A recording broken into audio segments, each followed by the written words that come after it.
So, in 2009, I stood here as a TED Prize recipient, given a chance to make a wish big enough to change the world. So, what was that wish? I wish you would use all means at your disposal.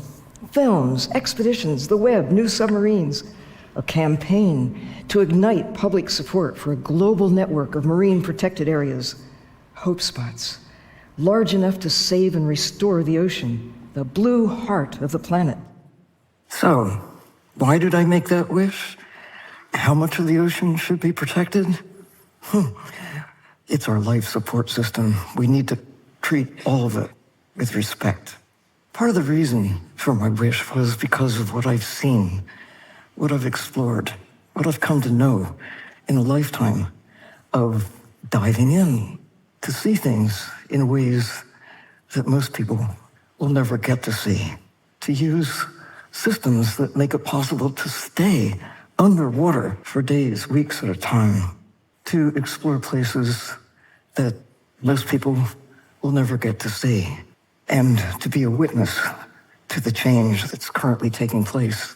I've had the chance to use more than 30 different kinds of submarines, sometimes sharing the view with government officials, such as the Minister of the Environment from Ecuador.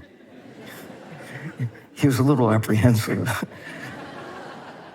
but he warmed up to the idea thanks to a mola who kind of whispered in his ear. I've also witnessed how we're trashing the ocean, more than just what we're putting into the ocean, what we're taking out, how we are stripping the ocean of the wild creatures that maintain Earth as a habitable planet. When I voiced concerns, when I served as the chief scientist of NOAA in 1990, I was called the Sturgeon General. And I was told not to worry. But in a few decades, with billions of dollars in subsidies, we have de-wilded the ocean, taking these wild animals to markets globally. Industrial fishing is simply too efficient, and the markets are too demanding. Wild animals, they don't stand a chance.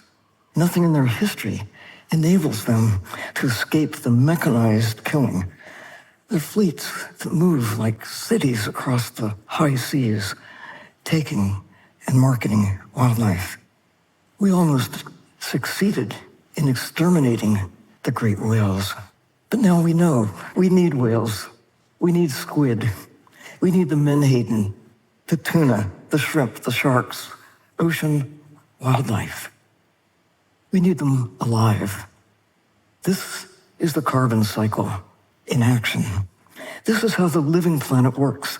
Elements of the universe are moving from one creature to another, keeping Earth's chemistry within safe operating space.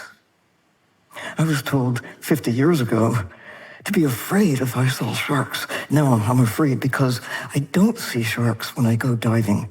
We've eliminated more than half of them since I began diving.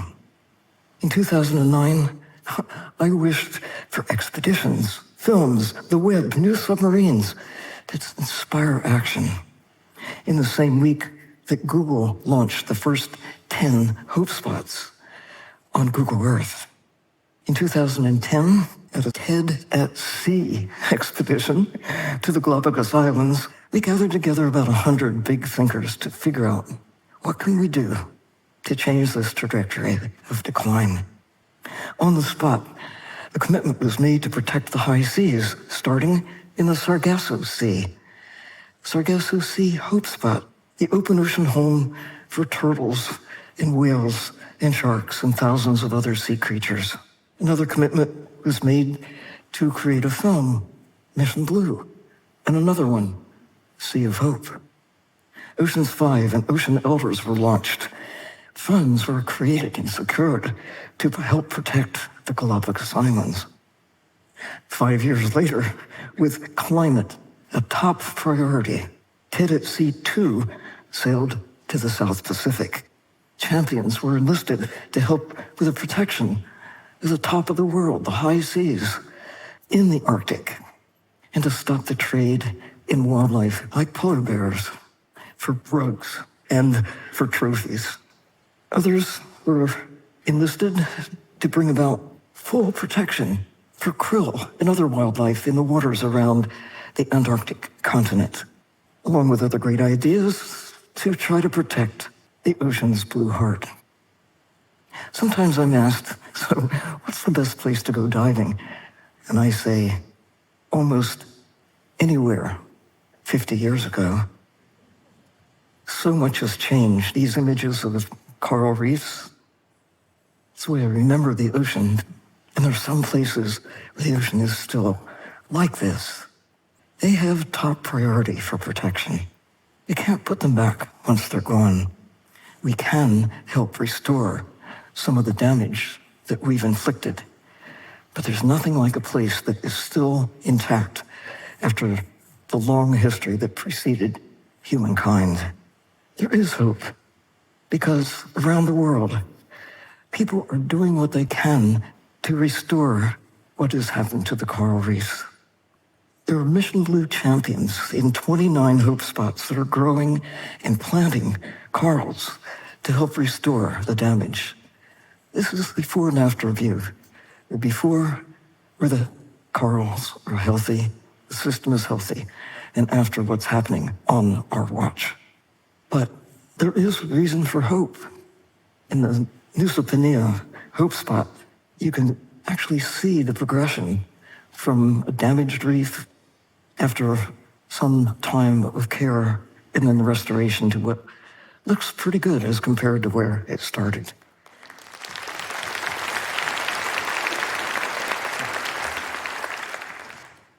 I'm working with champions who are helping to inspire protection for wild rivers and pathways in the sea, for manatees, turtles, fish, and whales.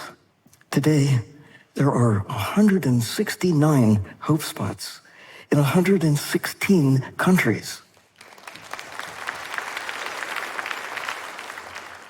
Here on this Esri map, you can see where action is taking place. These are not just dots on a map. These are people. They're people who are gathering data, sharing stories, enlisting kids to care, diving in with partners, connecting with others. Mangroves are being restored in 15 hope spots. Seagrasses in 12. Turtles are being monitored in 26 places, 30 for sharks and rays. All of these places are creating awareness and enhanced protection.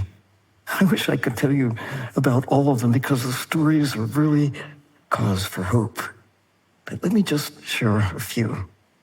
Chile's coast and shoreline offshores were among Mission Blue's first hope spots. They're now a part of Chile's commitment to protect more than half of their ocean area. When I first went there, we found one Fernandez fur seal, just one. It was thought that they were really gone, but that was a cause for hope. We found one. But today, with protection, there are more than 100,000 of these creatures. In the shadow of New York City, the Shinnecock Bay Hope Spot is a place where people and nature thrived for thousands of years. But 20th century markets for seafood beyond the bay upended the system. More recently, the bay has been known for brown tides and the loss of seagrasses and oysters and clams that once filtered the water and fed people locally. Dr. Ellen Pickich, a scientist at Stony Brook University, set out with her colleagues to do something about it. And they figured it would take 53 million clams to restore health, to filter the water, eliminate those brown tides. They've also calculated it would take $53 million at $1 per clam. And they didn't have $53 million, but they bought as many mom and dad clams as they could, and they planted them, let the clams do the rest. Seagrasses began to grow again once the clams were back. The water became clearer. Creatures that live and need the seagrasses began to return. And now we can see that the place is delivering on the promise of hope. In French Polynesia, at the Tetiaroa Hope Spot, Richard and Mary Bailey are pioneering science-based tourism with a conservation twist. They have fiercely protected the sea turtle nests. They've really taken action to try to restore a place that was losing the wildlife that the ocean needs to have a secure planet. And it's working. Just a few years ago, there were only a very few turtles. Now, there are hundreds with protection. Protection works. With the Tetiaroa Society, the Baileys are engaging tourists and scientists, kids and CEOs in a business plan that couples tourism, revenue that is generated, with exploration, research, and conservation. It's a blue-green nature-positive model that generates income and jobs in a healthy ocean. A new class of submersibles is being built that will take scientists, visitors, and curious kids into French Polynesia's twilight zone to explore a part of a vital global system of animals that migrate up and down in the water column every day, every night. Mission Blue is partnering with the Polynesian Voyagers, with Nainoa Thompson and those who travel across the Pacific in traditional voyaging canoes, like the Hokulea, following ancient pathways depicted on traditional maps, like an octopus.